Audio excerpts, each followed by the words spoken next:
हामिद खान साहब, ये जो बात की गई है कि जी अहलिया को भी और उनके बच्चों को भी इस्तिस्ना मिल गया तहकीकात से, क्या ऐसा है कि अगर एफबीआर इंडिपेंडेंट भी तहकीकात करना चाहे तो वो नहीं कर सकता है इस फैसले के तहत? ऐसी कोई बात नहीं। देखिए ना, अभी तक डिटेल रीजंस आने हैं। उसमें एक पिटीशन उनकी अहलिया की है, उसमें पिटीशन बार एसोसिएशंस की है, उनकी अपनी रिव्यू पिटीशंस हैं। अभी मेजॉरिटी का व्यू भी आना है, डिटेल रीजंस आने हैं मेजॉरिटी के, और माइनॉरिटी के भी डिटेल रीजंस आने हैं। उसके बाद कुछ कहा जा सकेगा कि इसमें क्या असूल तय किया है सुप्रीम कोर्ट ने या मेजॉरिटी ने, क्या असूल तय किया, क्या किसी को इस्तना किया कि नहीं। मुझे यकीन है कि इस किस्म का इस्तना नहीं होगा, ना कभी कोई अदालत करेगी। तो लिहाजा इसमें मफरूज़ों पर चलते हुए ये इल्ज़ामात लगाए जा रहे हैं, ये सारे मफरूज़े हैं, इसके पीछे बदनीयती का अंसर है, मैं समझता हूँ। शाकर साहब, आप क्या कहिएगा, ये इस्तिस्ना का बच्चों को और एहलिया को इल्ज़ाम, साथ में बायसनेस का इल्ज़ाम, आपके ख्याल में ये वाकई तासुर मिलता है जजमेंट से?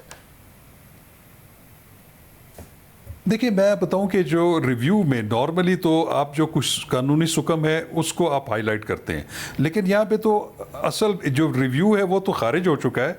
तो मैं समझता हूँ कि इस तरह के उसमें ग्राउंड्स लेना, मैं समझता हूँ कि वो काउंटर प्रोडक्टिव भी हो सकता है हुकूमत के लिए, क्योंकि इसमें देखना ये है कि इसमें जो रिव्यू, क्यूरेटिव रिव्यू जिन्होंने फ़ाइल किया है, उसमें जो पटिशनर नंबर 1 है वो सदर मुमलिकत हैं, उसमें फेडरेशन ऑफ पाकिस्तान भी जो है वो पटिशनर है, उसमें वज़ीर आज़म पाकिस्तान और मिनिस्टर लॉ और भी बहुत सारे लोग जो हैं। तो मैं समझता हूँ कि ऐसे ग्राउंड्स लेना जो है उसमें ख़ासी एहतियात बरतनी चाहिए, क्योंकि एक जो फैसला ऑलरेडी रिव्यू में हो चुका है उसके बाद इस तरह की ग्राउंड्स लेना मैं समझता हूँ कि वो नुकसानदेह भी साबित हो सकता है। हामिद खान साहब, एफबीआर ने भी पिटीशन दायर कर दी है और उन्होंने कहा है कि हमें सुने बगैर जैसे फाइजा केस का फैसला दे दिया गया, सरीना ईसा लंदन की 3 जायदादों की वजाहत नहीं कर सकी, ये सारे मामलात उन्होंने रखे हैं। एफबीआर की अपील को आप कैसे देख रहे हैं? देखिए, ये बात बिल्कुल कानूनी तौर पर बेबुनियाद है। पहली तो बात यह है कि एफबीआर तो इन्वॉल्व ही 19 जून के फैसले के बाद हुई है, उससे पहले एफबीआर कहीं भी नहीं थी। दूसरी बात यह है कि आया हुकूमत या एफबीआर को क्या ज़रूरत है कि ख़ुद पटिशनर बने? उन्होंने तो केस सुनना है, उसके फिर अपील भी सुननी है, उसके बाद और भी मामलात होने हैं। तो इनसे तो इनके सामने तो फैसले करने की इनको मजाज किया है इनकम टैक्स के कानून ने और दूसरे कवानीन ने।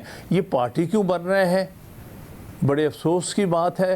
ये हुकूमत इस हद तक चली गई है कि वो एफबीआर जैसे एक अदारे को, हुकूमती अदारे को मजबूर कर रही है कि जज के ख़िलाफ़ पटिशनें करे। ये कहाँ तक जाना चाहते हैं, क्या करना चाहते हैं, ये मेरी समझ से बाहर है। बहुत शुक्रिया।